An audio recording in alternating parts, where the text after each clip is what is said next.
오늘 우리에게 주시는 하나님 말씀 빌립보서 1장 12절부터 21절까지 말씀입니다.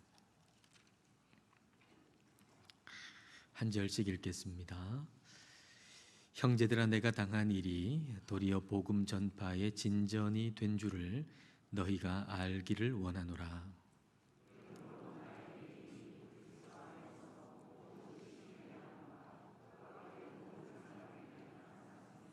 형제 중 다수가 나의 매임으로 말미암아 주 안에서 신뢰함으로 겁 없이 하나님의 말씀을 더욱 담대히 전하게 되었느니라.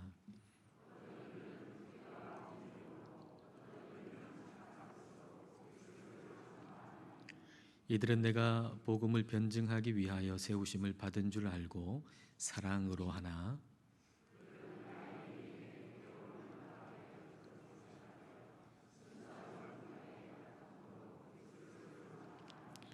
그러면 무엇이냐? 거칠애로 하나 참으로 하나 무슨 방도로 하든지 전파되는 것은 그리스도니 이로써 나는 기뻐하고 또한 기뻐하리라.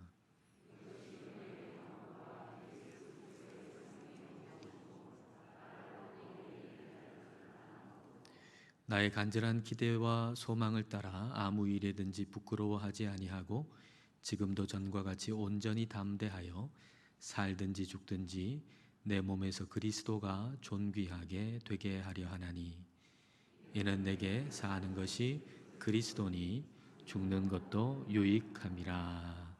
아멘. 세상에서 제일 큰 문제는 무엇입니까? 세상에서 제일 큰 문제는 내 문제죠. 아마 여러분에게 여러분의 문제가 가장 큰 문제일 것입니다. 그것은 아마도 다른 문제보다 내 문제가 나에게 더 큰 해를 끼칠 것이라고 생각하기 때문이죠. 소위 사람들이 실패라고 말하는 것을 우리가 겪으면서 좌절하고 어려워하는 것은 그것이 조금도 내게 유익을 주지 않는다고 확실하게 믿기 때문입니다. 그러나 성령님께서는 오늘 말씀을 통해서 그것이 헛된 믿음, 잘못된 확신이라고 하는 것을 가르쳐 주십니다. 자, 21절 말씀을 보겠습니다. 이는 내게 사는 것이 그리스도니 죽는 것도 유익함이라. 예수님을 위해서 사는 사람에게는 죽음도 유익하다라는 말씀이죠. 예수님을 믿는 사람에게는 죽음조차도 유익하다면 그 인생 가운데 고난과 실패는 말할 것도 없을 겁니다. 하나님을 믿는 우리도 이 세상 가운데서 고난과 실패의 열외가 되지 않습니다. 입시시험에 떨어지기도 하고요. 또 입사시험에 낙방하기도 합니다. 그리고 사업에 실패하기도 하죠. 화목한 가정을 기대했지만 가정 속에서 고난을 당하기도 합니다. 하나님을 믿는 사람도 이 세상 가운데서 고난과 실패에서 예외가 아닙니다. 그러나 한 가지 다른 것이 있다면 하나님을 믿는 사람에게 있어서 고난과 실패는 무익하지 않다는 것입니다. 죽음까지도 유익한 것이라면 우리가 이 세상 가운데 당하는 고난과 실패는 말할 것도 없는 것이죠. 바울은 지금 감옥 속에 있습니다. 그러나 그 감옥 속에 갇혀 있는 것에 대해서 무익한 것으로 여기지 않습니다. 자, 12절 말씀을 볼까요? 형제들아, 내가 당한 일이 도리어 복음 전파의 진전이 된 줄을 너희가 알기를 원하노라. 내가 당한 일이라고 하는 것은 바울이 복음을 전하다가 감옥에 갇히게 된 그 일을 이야기한 것이죠. 이것은 세상의 시각으로 보면 실패한 것입니다. 자, 그렇다면 그 다음 문장은 이렇게 이어져야 되겠죠. 그래서 나는 슬프다. 그래서 나는 우울하다. 그래서 나는 불행하다. 이렇게 되어야 할 것 같은데 거기에 도리어라고 하는 단어가 붙으면 앞에 문장에서 예상하지 못한 문장이 뒤에 이어지게 되는 것입니다. 그 갇힌 일, 감옥에 갇힌 일이 불행한 것이 아니고 복음 전파의 진전이 되는 유익을 주었다라고 하는 것이죠. 성령님은 이 말씀으로 오늘 여러분의 생각에 새로운 생각을 불어넣기를 원하시고 계십니다. 여러분의 문제로 여러분 너무 좌절하지 마십시오. 아마도 여러분의 문제 근처에다가, 아주 가까운 근처에다가 우리 하나님은 도리어라고 하는 단어를 숨겨 두셨을 겁니다. 오늘 그 단어를 꼭 찾으실 수 있기를 바랍니다. 바울은 감옥에 갇혔습니다. 고난이요 그리고 실패한 것처럼 보입니다. 그러나 바울은 하나님께서 숨겨놓으신 도리어라고 하는 단어를 찾아냈고, 그래서 자기가 감옥에 갇혀 있는 것이 도리어 복음 전파의 진전이라고 하는 유익을 줬다는 것을 발견하게 되는 것이죠. 바울이 감옥에 갇힌 것이 복음 전파의 진전이 되는 유익을 준 것은 오늘 본문에서 두 가지 형태로 나타나는데요. 그 첫 번째가 13절에 기록되어 있습니다. 자, 13절을 보십시오. 이러므로 나의 매임이 그리스도 안에서 모든 시위대 안과 그 밖의 모든 사람에게 나타났으니, 로마 경비대와 그 밖에 있는 사람들이 바울이 감옥에 갇힌 것이 어떤 다른 범죄로 인해서 이 감옥에 갇힌 것이 아니라 예수님 전하다가 예수님 때문에 이 감옥에 갇혔다는 걸 알게 됐다는 것입니다. 그리고 감옥 안에서의 바울의 태도 역시도 일반적으로 감옥 안에 갇힌 사람하고는 전혀 다른 태도를 가지고 있다는 걸 보게 된 거죠. 일반적으로 감옥에 갇힌 사람들이 가질 수 없는 그런 감사하는 마음, 그리고 뭔가 말로 표현할 수 없는 아주 깊은 기쁨, 그걸 바울이 그 감옥 안에서 가지고 있다는 것을 그 사람들이, 로마 경비대와 또 그 바깥에 있는 사람들도 그걸 알게 되고 보게 되었다는 것입니다. 그래서 질문하게 되는 것이죠. 도대체 예수라고 하는 분이 어떤 분이길래 감옥에 갇히는 것까지도 불사하면서 예수님을 전할 수가 있을까? 도대체 예수라고 하는 사람이 어떤 사람이길래 감옥에 갇혀 있으면서도 감사하는 마음과 기쁨을 가질 수가 있을까? 그런 질문을 가지게 되는 것이죠. 그렇게 바울이 감옥에 갇혀 있는 것으로 인해서 그 주변의 사람들의 시선과 마음이 예수님께로 향하게 만들어서 복음의 전파가 진전되게 했다라는 것입니다. 바울이 감옥에서 당하는 그 일, 근데 그 고난 중에도 예수님을 사랑하고 또 예수님 안에서 계속 소망을 가지는 그 모습이 복음 전파를 진전되게 만들었다라는 것입니다. 근데 여러분 한번 생각해 보실 것은 이 빌립보서의 이 13절의 말씀을, 편지를 읽으면서 정말 격한 감동으로 반응했던 사람을 우리는 상상할 수가 있습니다. 그 사람이 누굴까요? 빌립보 감옥의 간수였던 사람이죠. 빌립보 교회가 세워진 스토리는 사도행전 16장에 기록되어 있습니다. 근데 그 중에 하나의 이야기가 빌립보 감옥의 간수와 그의 가족이 예수님을 믿고 구원을 받은 이야기입니다. 빌립보에서 바울과 실라가 복음을 전하다가 거기서도 감옥에 갇힙니다. 빌립보 감옥에 갇히죠. 근데 바울과 실라가 빌립보에 있는 감옥에 갇혀가지고 뭘 했죠? 기도하고 찬송했잖아요. 기도하고 찬송했더니 막 지진이 일어나가지고 흔들려서 감옥 문이 다 열렸어요. 또 손과 발을 묶고 있던 것도 다 풀렸어요. 근데 잠을 자다가 깬 이 간수가 보니까 감옥 문이 다 열렸거든요. 큰일 났잖아요. 난리 났잖아요. 낭패잖아요. 자기가 할 일은 그 감옥에 있는 그 죄수들을 잘 지키고 못 나가게 하는 것인데 문이 다 열렸으니 이제 끝난 거 아니에요. 너무 좌절이 돼가지고 스스로 목숨을 끊으려고 하는데 그 찰나에 바울이 당신의 몸을 상하게 하지 마시오. 우리가 여기 있어 라고 얘기하죠. 이 간수가 얼마나 놀랐겠어요. 감옥 문이 열리면 그 안에 있는 죄수들은 다 도망가게 마련인데 도망도 안 가고 거기에 그대로 있으니 얼마나 놀랐겠어요. 그래서 마음속에 근본적인 질문을 던지죠. 내가 어떻게 하면 구원을 받을 수 있겠는가? 내가 어떻게 하면 구원을 받겠습니까? 라고 질문을 던질 때 바울이 뭐라고 하죠? 주 예수를 믿으라. 그리하면 너와 내 집이 구원을 받으리라 라고 선포하죠. 그래서 그 간수뿐만 아니라 그 가족까지도 다 예수님을 믿고 세례를 받게 됐습니다.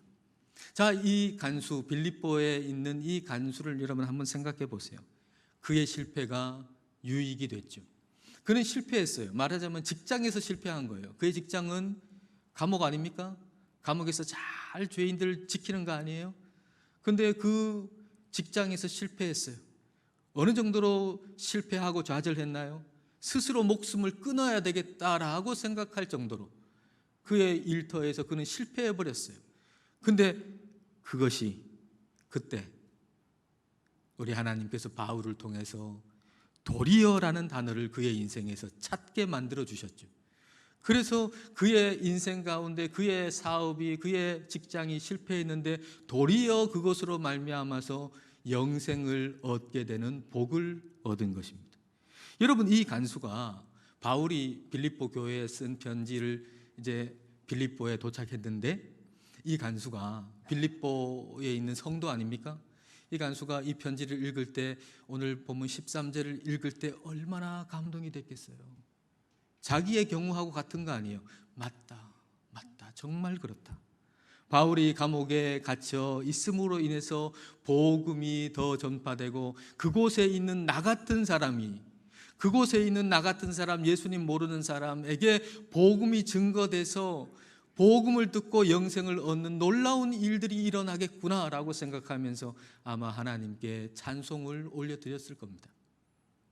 바울이 감옥에 갇힌 것이 복음 전파의 진전이 된 두 번째 형태 14절에 기록되어 있습니다. 형제 중 다수가 나의 매임으로 말미암아 주 안에서 신뢰함으로 겁 없이 하나님의 말씀을 더욱 담대히 전하게 되었느니라. 여기서 형제라고 하는 것은 예수님을 믿는 믿음의 사람들을 얘기하죠.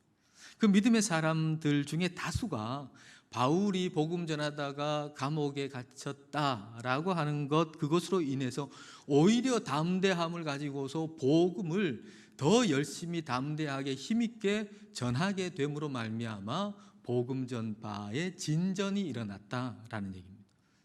바울이 담대하게 감옥에 갇히는 데까지 막 열정으로 그렇게 복음을 전하는 그것이 다른 믿음의 사람들의 믿음에도 불을 붙였다라고 하는 얘기예요.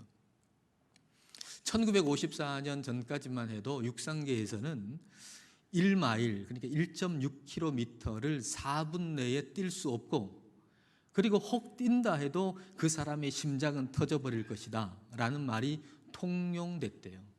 사람은 절대로 1마일을 1.6km를 4분 안에는 못 뛰어. 이게 모든 사람의 생각이었대요. 모든 육상선수의. 근데 1954년에 한 사람이 이 4분대를 돌파해버린 거예요. 3분대에 1마일을 뛴 겁니다. 그러고 나니까 이 1마일을 3분 내에 뛰는 사람이 수두룩하게 막 생기기 시작한 거죠. 그전에는 한 명도 없었는데. 바울이 열정으로 복음을 전하고 감옥에 갇히는 것까지도 불사하고 주님의 복음을 그렇게 열정으로 전하니까 그거로 말미암아서 다른 믿음의 사람들도 용기를 얻고 힘을 얻어가지고 그 마음속에 불이 붙어서 주 예수 그리스도의 복음을 더 열심히 담대하게 전하게 되었다라고 하는 것이죠. 근데 이렇게 순수한 의도로 복음을 전하는 사람들만 있었던 것이 아니고 그것이 다수였지만, 그러나 어떤 사람은 그렇지 않은 사람들도 있었다는 거예요. 자, 15절과 17절을 같이 볼까요? 어떤 이들은 투기와 분쟁으로 그들은 나의 매임에 괴로움을 더하게 할 줄로 생각하여 순수하지 못하게 다툼으로 그리스도를 전파하느니라. 어떤 사람들은 바울에 대한 투기, 시기, 질투하는 마음으로 복음을 전한 사람이 있었다는 거죠. 그러니까 바울에게, 감옥에 있는 바울에게 타격을 더 주기 위해 가지고 복음을 전한 사람이 있었다는 얘기예요. 바깥에서 목회에 성공하면 이 감옥 안에 있는 저 바울에게 더 슬프게 만들고 더 아프게 만들고 더 힘들게 만들 것이라고 생각해 가지고 막 열심을 내는 그런 사람들이 있었다는 얘기예요. 근데 이 사람들은 이 바울을 더 화가 나게 만들고 더 타격을 주려고 그렇게 한 것인데 바울에게 그게 먹혔을까? 그렇지 않다는 거죠. 18절 말씀을 보십시오. 그러면 무엇이냐? 거칠애로 하나 참으로 하나 무슨 방도로 하든지 전파되는 것은 그리스도니 이로써 나는 기뻐하고 또한 기뻐하리라. 그러면 무엇이냐? 달리 표현해 본다면 그게 왜? 라고 표현할 수가 있을 겁니다. 아무개가 바울에게 타격을 주기 위해서 아주 불순한 의도로 이러이러하게 행하고 있습니다 라고 하는 말을 들으면 얼마나 힘들어하고 얼마나 좌절해야 되겠어요. 안 그래도 감옥 속에서 힘든데 위로받아도 시원치 않을 판에 바울에게 타격을 주려고 바울을 더 힘들게 만들려고 그렇게 바깥에서 행동하는 사람들이 있다라고 하는 말을 들으면 얼마나 배신감이 느껴지겠어요. 근데 바울은 그게 왜? 그게 이렇게 하고 있다는 거예요. 여러분을 참으로 서운하게 만들고 실망시키고 좌절하게 하는 일들이 아마도 있을 겁니다. 그것을 문제로 인식하고 그런 일 속에 그리고 그런 말 속에서 몇 날 며칠을 헤어나오지 못하고 있을 수도 있을 겁니다. 그런데 그것에 대해서 한번 이렇게 얘기해 보세요. 여러분 마음속으로 그게 왜? 그게 그렇게 여러분 마음속으로 한번 말해 보세요. 바울은 그 일이 대수롭지 않은 듯이 대하잖아요. 근데 그러기까지 얼마의 시간이 걸렸는지는 잘 모르겠어요. 그런 얘기를 듣고 그게 대수롭지 않은 것으로 결론 내기까지 어느 정도의 시간이 짧았는지 길었는지는 알 수 없어요. 그러나 결론은 그게 대수롭지 않다는 거예요. 그럼 어떻게 그런 결론에 도달할 수 있었을까요? 그 이유는 뭘까요? 18절 말씀을 여러분 다시 한번 보세요. 그러면 무엇이냐? 거칠애로 하나 참으로 하나 무슨 방도로 하든지 전파되는 것은 그리스도니 이로써 나는 기뻐하고 또한 기뻐하리라. 거칠애로 한다라고 하는 것은 동기는 순수하지 않는데 겉으로만 복음을 전하는 것이죠. 근데 그렇게 순수하지 않게 하든지 아니면 순수하게 하든지 복음을 전해가지고 전파되는 게 예수님이니까 나는 기뻐하고 또 기뻐할 것이다. 그렇게 얘기하는 겁니다. 다시 얘기하면 이런 것이죠. 내가 힘들든 아니든 예수님이 잘 되면 나는 기쁘다.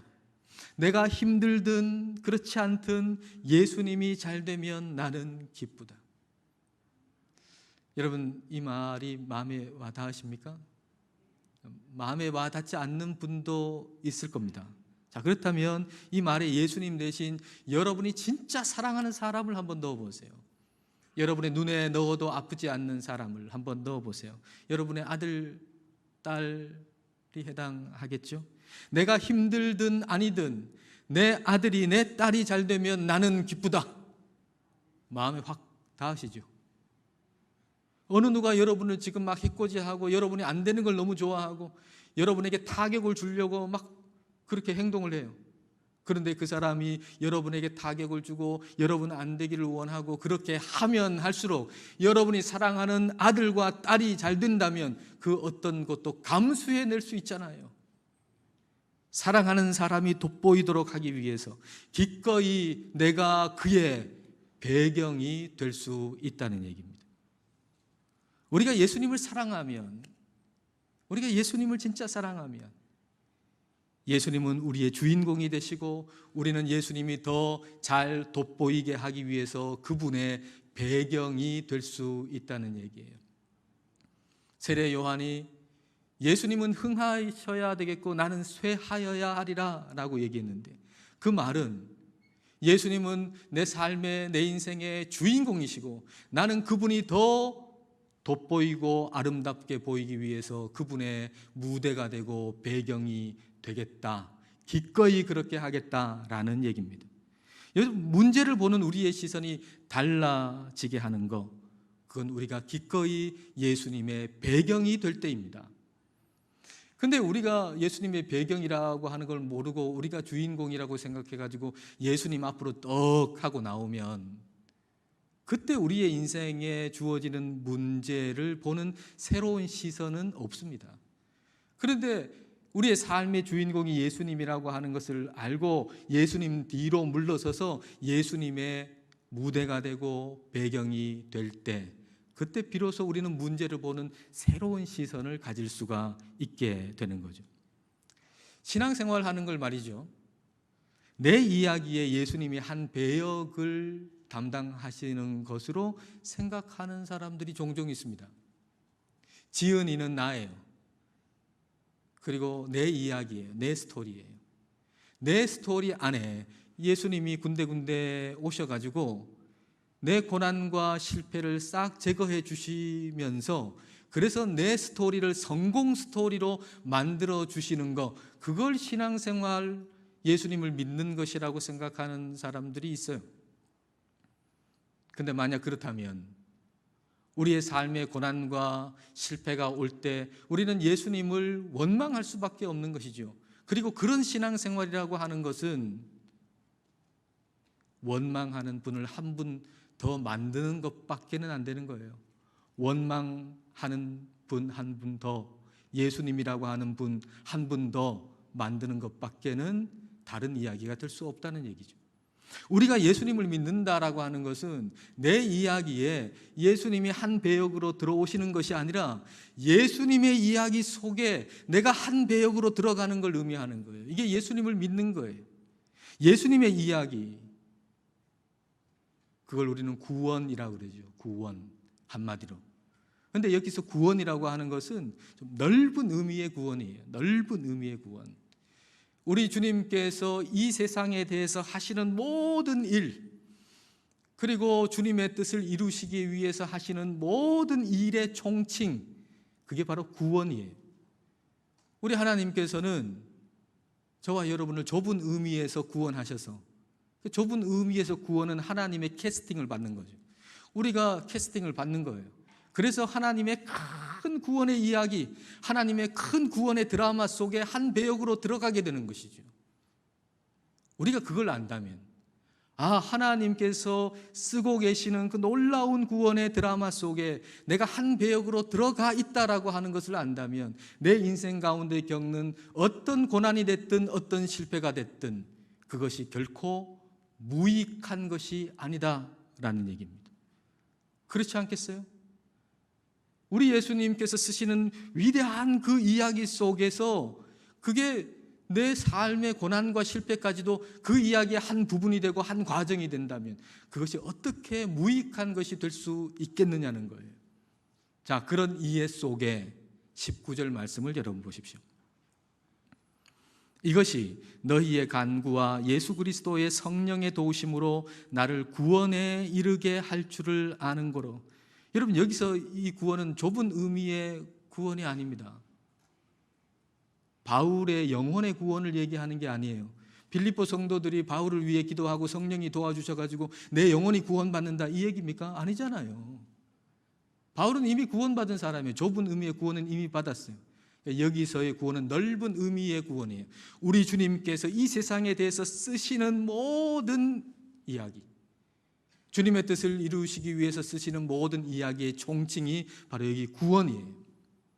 빌립보 성도들이 바울을 위해서 기도하는 것, 그리고 성령님께서 도와주시는 것, 그 모든 것이 합하여서 바울이 겪는 모든 일들이 우리 주님께서 쓰시는 그 큰 구원의 드라마 이야기 속에 한 부분, 한 과정이 되었다는 얘기예요. 그래서 바울이 겪는 일 중에 그 어떤 것도 무익한 것이 없다는 얘기죠. 감옥에 갇힌 것까지도 유익하게 만들어버리는 것, 그것이 바로 구원의 이야기 속에 우리가 포함되는 것입니다. 여러분에게 문제가 무엇입니까? 여러분이 예수님 안에 속해 있다면, 여러분이 인생 가운데 어떤 고난, 어떤 문제, 어떤 실패를 겪더라도 그것은 결코 무익한 것이 아닙니다. 무익한 실패, 무익한 고난은 없습니다. 다시 말하면 어떤 것도, 어떤 고난도, 어떤 실패도 여러분에게 손해를 끼칠 수 없다는 얘기입니다. 도리어 여러분을 유익하게 할 것입니다. 여러분 삶 가운데 고난, 실패, 문제, 바로 그 옆에 하나님께서 숨겨 놓으신 도리어를 오늘 꼭 찾아내시기를 축복합니다. 기도하시겠습니다. 이 시간 여러분 가만히 눈을 감으시고, 바울이 감옥에 갇힌 그 고난이 도리어 복음 전파의 진전이라는 유익을 준 것을 생각해 보십시다. 그리고 우리도 우리의 인생의 고난과 실패, 바로 그 옆에 하나님께서 숨겨 놓으신 도리어라는 단어를 찾아보십시다. 예수님이 쓰신 구원이라는 제목의 책에 우리가 한 배역으로 들어가 있고, 우리가 겪는 고난과 실패조차도 주님께서 쓰시려는 이야기의 한 부분임을 알고, 우리 삶에 무익한 실패, 무익한 고난이 없음을 깨닫고 하나님께 감사를 드리십시다. 그 실패와 고난이 도리어 우리를 유익하게 한다는 것을 믿고 주님을 바라보고 소망 속에서 살고, 고난 속에서도 많은 사람들을 주님께로 인도하는 삶을 살기를 이 시간 함께 기도하시겠습니다.